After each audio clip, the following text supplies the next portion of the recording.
Hi everybody, this is Jason, the Science Outreach Manager and Life Science Educator here at the Children's Museum of Houston. I am inside the Power Science Lab to show you how to do chemistry of hygiene. What I'm basically going to do is going to make a bath bomb. And I'm doing this from the support of Texas Children's Hospital.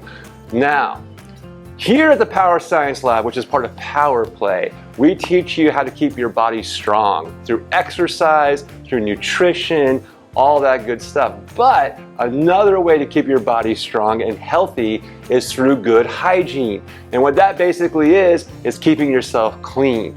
A long time ago, well, not that long ago actually, we didn't know what germs were. We've only known what they've been for about 150, 160 years. So we didn't know that when we got sick, it's because all these little things were invading our bodies.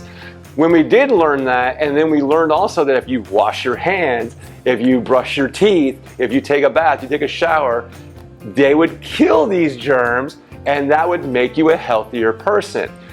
But as well as learning how to do that just to keep yourself generally clean, we also discovered that we like to wear stuff or wash ourselves with stuff that makes us smell good. So some people like to use certain shampoos because of the way they smell, certain body washes because of the way they smell, certain soaps because of the way they smell, certain toothpastes because of the way they smell.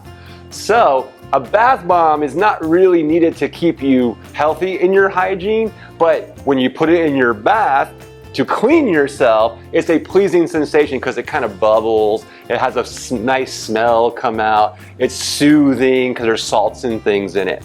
So let me show you first how a bath bomb works. I made this one quite a long time ago. You can see it's like a cake of almost like soap stuff. And I got this, this beaker right here. I'm just gonna pop it in just so you can see how it works.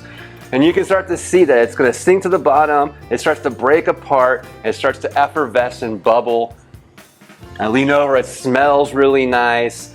That's what it's going to do. So if you make one of these at home and toss it into your bathtub, it'll start to do this. It'll start to break apart and there's certain things inside of it that make it bubble, make it smell nice, make it do all the things it's doing. And it's going to do this for quite a while. So we'll just kind of set that off to the side there and I'll show you how to make one. So before we start to make it though, I do want to talk about safety. You want to go ahead and wear safety glasses with this. And there's not anything here particularly that can hurt you, but you just never want to get anything in your eye. Also, you don't have to, but you may choose to wear gloves as well. I'm not going to wear gloves because I'm going to really get my hands into this, okay? So here's we go. What I have right here is a half cup of citric acid, which you can find in beauty shops or online. I have cornstarch, 3/4 cup, which you can find in a supermarket. And I have baking soda, a full cup, which you can find in a supermarket.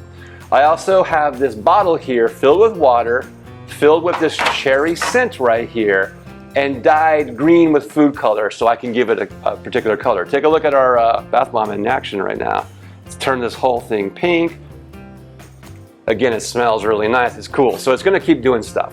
So really all you gotta do is first, just go ahead and put your citric acid in, and then on top of that, put your cornstarch in, and then on top of that, put your baking soda in, okay?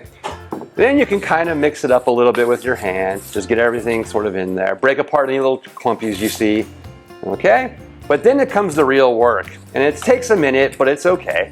What you want to do is you want to get your bottle filled with water, the scent, and the food coloring. And you just don't want to pour it in. What you want to do is you want to start to spray it in.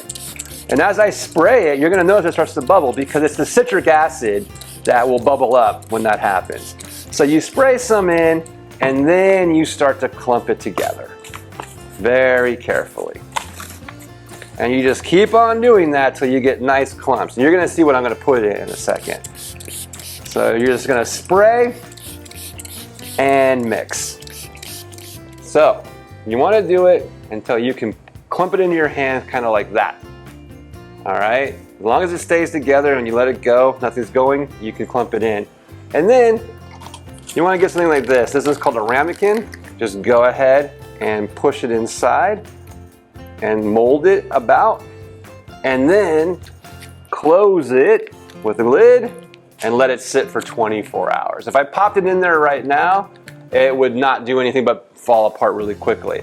And then you can keep making more as you go. Okay? So that's how you make a bath bomb. It's really, really easy. You can use any scent you want. I chose to use cherry with green food coloring. You could use vanilla, lemon, coconut, anything you desire. You can use any kind of food coloring you'd like. What I would like to see though is when you do make one of these bath bombs that you take pictures and post it on to our social media sites.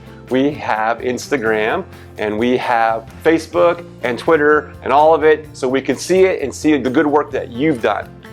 Also, if you are watching this on YouTube, please go ahead and hit that subscribe button. That way you can get notifications of all the different videos we're doing, our Mr. Oh Wow moments, the Tater Tot Tot tunes, more science stuff, our stories times, and our art videos. Okay, with that, I hope you're having a really, really good day. I do hope to see you at the museum soon. Bye for now.